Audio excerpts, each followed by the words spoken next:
What is going on YouTube? Mike back here with another Battle City deck profile, and today we will be doing the much anticipated Battle City Joey deck.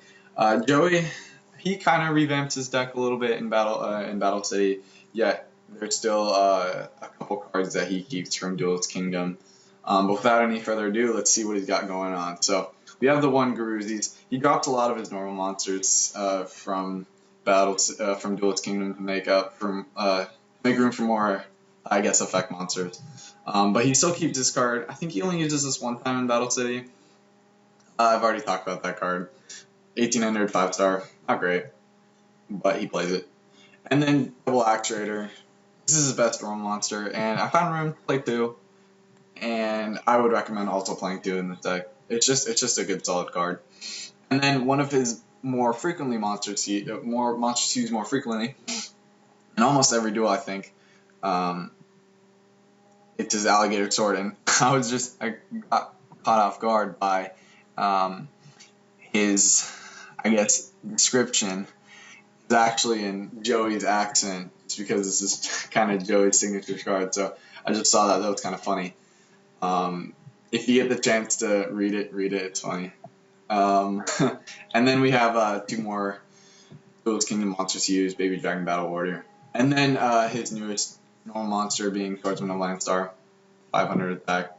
He uses it in a lot of combination kind of things, but the combination cards he had, like Graceful Dice and Skull Dice, were a lot better in the anime than they are right now, so it's not as good, but he plays it. And then his sort of boss monster kind of takes over for Red Eyes Black Dragon. If you guys didn't know, he gives Red Eyes Black Dragon to Yugi for Battle City to help him defeat Merrick, and that's why I don't play him in this deck. So it's kind of a technicality thing. I mean, you guys can't, since Red Eyes is kind of his signature monster, but I just took it out for the sake of, I guess, accuracy. But go for the lightning. If you can get his effect off by attributing 3 monsters, you can destroy all monsters your opponent controls. But if you can only get 2 monsters out in the field, you can still summon this guy, but his effect does not work. So it's kind of treated as a normal monster. Nonetheless, it's a good card. And then his 3 cards he won from his duels being Insect Queen from Weevil, Jinzo from Esperoba, and the Legendary Fisherman from Mako. Insect Queen, I play it, and it's a fun card to play, I'll admit, but it's really only that great in a insect themed deck. Same with Legendary Fisherman over here. It's really only that great in a deck like Mako's because it needs some support. But Jinzo definitely doesn't need more support from Joey's deck because it's just good. I almost always recommend playing a Jinzo in Joey's deck besides maybe Duelist Kingdom. And then we move on to his 4-star monsters. Panther Warrior, I only play 1 of just because you need to tribute 1 monster to attack, and most of the time you'll end up attributing like a scapegoat token. And then we play 2 Gearfree the Iron Knight, 4-star 1800 monster, his biggest 4-star monster aside from Panther Warrior. The only downside of this card is that you can't equip cards onto this card, so but we'd still play 2. And then Rocket Warrior, another one of his good 4-star monsters. You don't take battle damage from this card, and it can't be destroyed by battle. And when this card attacks another monster, it loses 500 attack points. That monster loses 500 attack points, so it'd be good for some combos. And then Little Wingard. It can change its battle position, and since it has 1800 defense, it's pretty good. Hayabusa Knight, it can just attack twice in battle phase, and then Time Wizard, we already talked about that in Duelist Kingdom. And then we play another instant fusion, just like in Duelist Kingdom, just because he has the Flame Swordsman and the Kill through the Dark Knight. And I do not want to play the fusion materials in this deck. They're not great, and there's not enough room. And then we play Polymerization for his new fusion, Alligator Sword Dragon, which isn't that great. We'll talk about that later. And then Thousand Dragon again. Question kind of goes with his whole theme of a little more chance. Get more lucky and use this against Merrick. It can help you.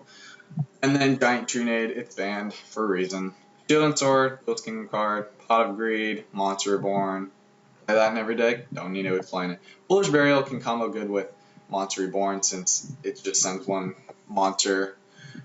Or one, it technically sends, oh yeah, one monster from your deck to your grave. So yeah, if you have this and Monster Reborn in your hand, you can send like one out of Jinzo or maybe even Kill for the Lightning to your graveyard and then Monster Reborn.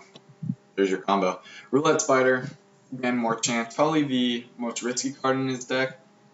Plays it against Graverobber, and it just came out. It's a quick play, and it's pretty good.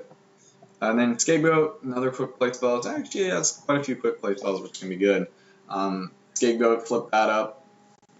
Could be used for stalling. Could be used for tribute for Panther Warrior to attack. And then his other quick play spell card being Graceful Dice. In the anime, it was used. You roll that, and a monster with less than 500 attack points, its attack points get multiplied by the number of perpetuals. So if you combine, that's what he used to combine with like Swordsman of Lion Star. If you roll a 6 times his attack points by 6, so it'd go up to 3,000. Same with Skull Dice. A monster loses that amount based on the dice roll. And then it's 2 equipped spell cards, Lightning Blade and Legendary Sword. Lightning Blade's a lot better, 800 attack point boost, but he played Legendary Sword, and why not include it? Skull Dice, we just talked about that. Nutrient Z, just life point generation. Gamble is not good, just straight up. There's just not a lot of situations in which you can use it, but he plays it. And then Kunai with Chain, as well as the Trap Hole Spikes. We talked about that in Duelist Kingdom. If you need explanations for that, go watch that video. Energy Drain is actually a card that I just saw and I didn't know he used, but Yu-Gi-Oh! Wiki said he used it, and I like the effect. It's select one face-up monster on your side of the field, increase the attack and defense points of that monster by an amount equal to the number of cards in your opponent's hands times 200. So, pretty good. And then his last 2, Magical Arm Shield just takes control of another monster and uses as an attack target. Sorry. And then Fairy Box. Just more stalling kind of thing. Chance. If you get lucky, you can stall out pretty far with that card. So, and then onto its small extra deck, Thousand Dragon. Talked about that card. Pretty simple. Guilty the Dark Knight and Flame Swordsman are both instant fusion targets, and same with Alligator Sword Dragon. It's an instant fusion, but I don't use instant fusion on this card. It's not worth it. 1700 attack point 5-star monster. It's not great, and this card can attack your opponent directly if the only face-up monsters they control are Earth, Water, or Fire. It's all right. It can get lucky, and your opponent can have those kind of cards on his or her field, but not the greatest. But anyway, that was my Joey Duelist Kingdom, or not Duelist Kingdom, Battle City. I'm sorry about that. That was my Joey Battle City deck profile. Hope you guys enjoyed it, and I'll see you guys on the next episode. Peace out.